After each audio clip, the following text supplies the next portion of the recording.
सभी भक्तजनों को श्री हरि विष्णु। आज आपको आषाढ़ शुक्ल पक्ष की एकादशी के विषय में, इसकी सही तिथि तारीख के बारे में आपको बताया जा रहा है। ये आषाढ़ शुक्ल पक्ष की एकादशी है और ये एकादशी भोग और मोक्ष को देने वाली एकादशी है। तो एक बार भगवान कृष्ण से युधिष्ठिर ने पूछा था कि महाराज, इस एकादशी का क्या नाम है और ये एकादशी करने से क्या फल मिलता है। तो अब सबसे पहले तो मैं आपको ये बता दूं कि ये एकादशी 24 जुलाई को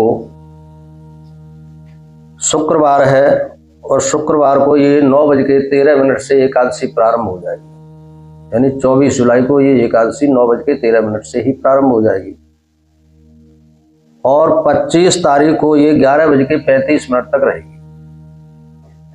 लिहाजा इन सब चीजों को देखते हुए इस एकादशी का व्रत 25 जुलाई को ही रखा जाएगा।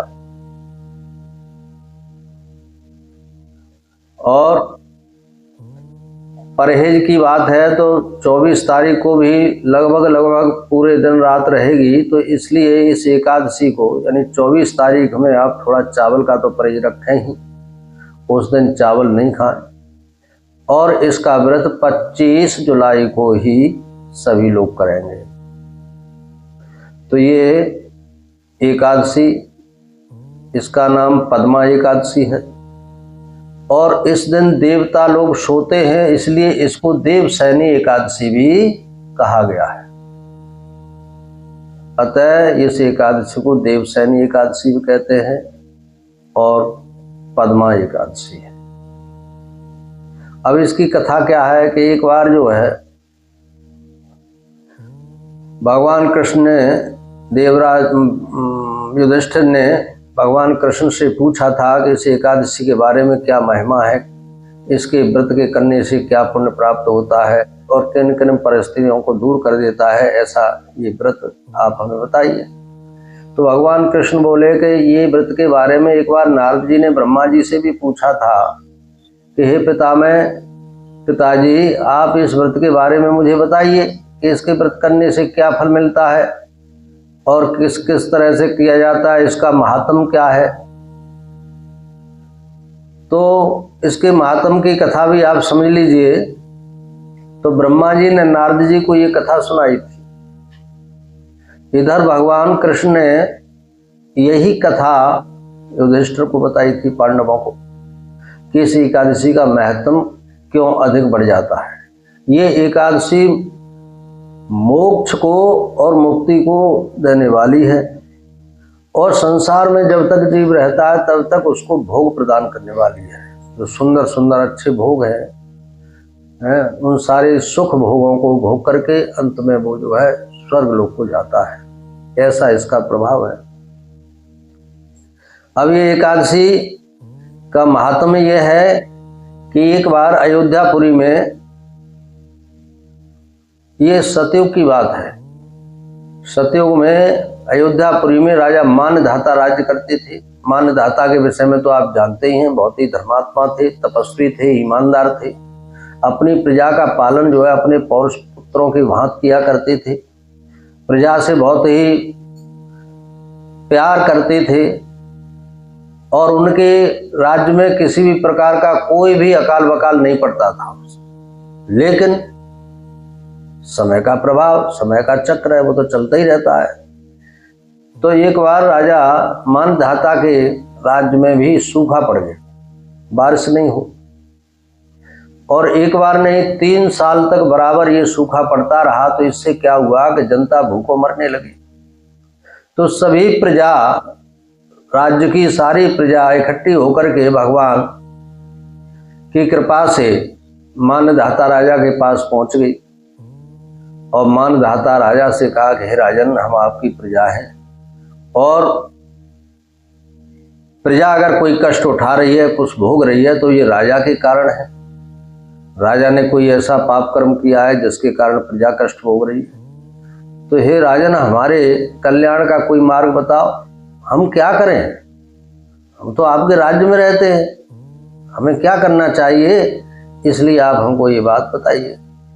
तो राजा भी चिंतित हो गए, क्योंकि उनके राज्य में ये सतयुग का मामला था। तो सतयुग के समय में यज्ञ तप ये सब हुआ करते थे, सभी कार्यक्रम अच्छे स्तर से सब चल रहे थे, भोजन भजन भंडारा ये सभी हुआ करते थे समय समय पर। लेकिन अकाल पड़ने से तो सब व्यवस्था चरमरा गई, क्योंकि पूरे विश्व को आधार मानने वाला कोई है। पूरे विश्व का आधार क्या है? वर्षा है।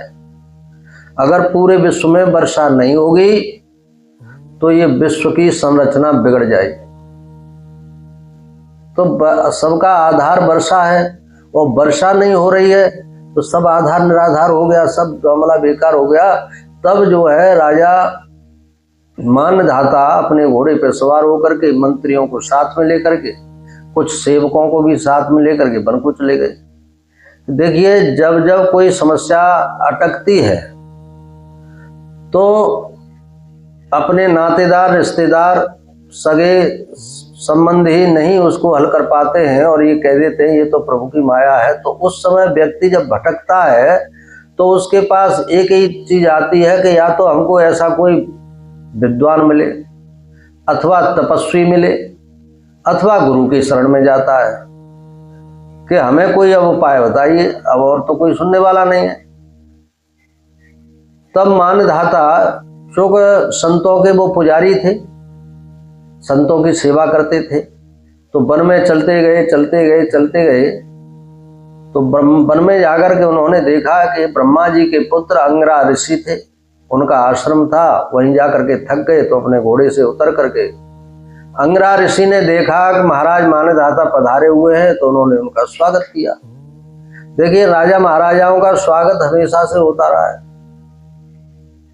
राजा एक वर्ण के हिसाब से नहीं होता है, राजा एक राजा होता है। राजा की कोई जात नहीं होती है, राजा कोई भी हो तो वो सम्मान का अधिकारी होता है।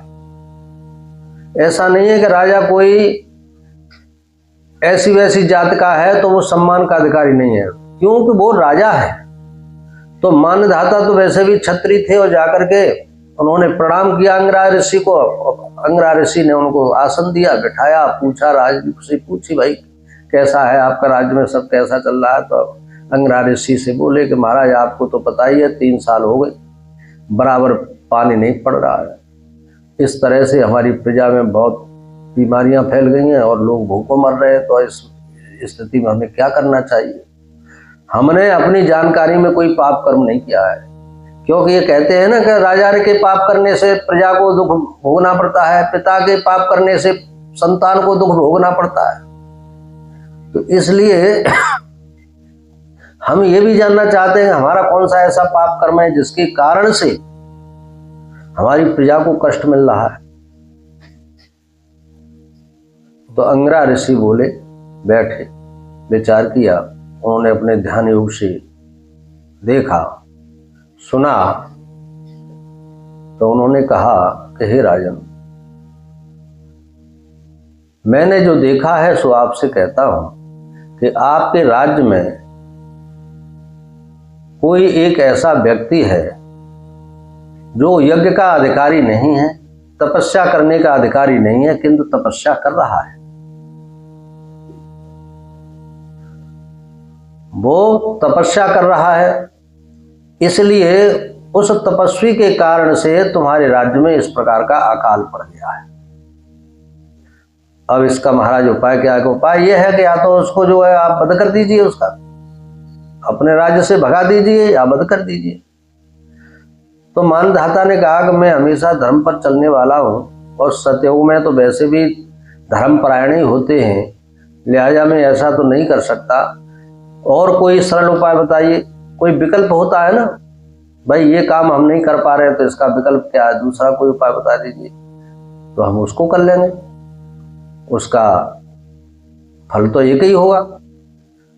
तो अंगरा ऋषि बोले कि फिर दूसरा विकल्प ये है कि आषाढ़ शुक्ल पक्ष की एकादशी जो पद्मा नाम से जानी जाती है, जिसको देवसैनी एकादशी भी कहते हैं, इस देवसैनी एकादशी को यदि राजन तुम अपने परिवार के सहित, अपने प्रजा के सहित, अपने सभी मंत्रियों के सहित इस एकादशी का यदि व्रत करें तो आपको भोग और मोक्ष दोनों प्राप्त होंगे। इसमें भगवान विष्णु की पूजा होती है और उसमें भगवान विष्णु की पूजा करके विधि विधान से पंचोपचार पूजा कर लीजिए। वैसे तो 16उपचार की पूजा होती है जिसमें 16 प्रकार से पूजन होता है, लेकिन आप पंचोपचार पूजन ही कर लीजिए। उसी पंचोपचार पूजन में जैसे आसन देना है, धूप बत्ती लगाना है, दीपक जलाना है, फूल चढ़ाना है और भगवान का भोग लगाना है, तो ये पंचोपचार पूजा में आता है। तो इस तरह से भगवान विष्णु का पंचोपचार पूजन करके और इस एकादशी का व्रत करें तो हे राजन, निश्चित रूप से तुम्हारे राज्य में सब सुखी हो जाएंगे, प्रजा सुखी हो जाएगी और तुम्हें भी जो है सुख का आनंद मिलेगा। और इस संसार में जब तक रहोगे तब तक आपको इसका भोग मिलेगा राज्य का, और बाद में तुमको मोक्ष मिलेगा। ये इस व्रत का प्रभाव है। तब से भगवान कृष्ण ने कहा था कि हे युधिष्ठिर जी, आप भी इसी प्रकार से इस व्रत को मान लीजिए और इसका व्रत का उपाय करिए और उसको क्या करें। अंगिरा ऋषि के इस तरह से समझाने पर मानधाता ने भी ये व्रत किया विधि विधान से, इसी प्रकार पूजा पाठ करने से, और उसका कल्याण हुआ। इस दिन जो है ये व्रत जो होता है ये 25 तारीख को रखा जाएगा। इसमें जो है सागार जो है किसमिस से लिया जाता है। इसमें किसमिस का खाना बहुत जरूरी है, तो आप किसमिस का फलाहार ले सकते हैं और भगवान विष्णु की पूजा कर सकते हैं। इस तरह से ये व्रत बहुत ही अच्छा है, बहुत उत्तम है, और मेरा मानना ये है कि सबको ही करना चाहिए। जो भी रखना चाहे वो सबको करना चाहिए, और ये व्रत करने से ही भोग और मोक्ष दोनों की प्राप्ति होती है। स्वर्ग लोक में भी आपका देवता लोग इंतजार करते हैं। जो इस व्रत को जाते हैं तो उनका स्वर्ग में भी सम्मान होता है जब वो जाते हैं। तो इतना बढ़िया व्रत है, इसलिए मैं ये चाहूँगा कि आप लोग भी इस व्रत को 25 जुलाई को ही करें। प्रेम से बोलिए श्री हरि शरणम, श्री हरि शरणम, श्री हरि शरणम।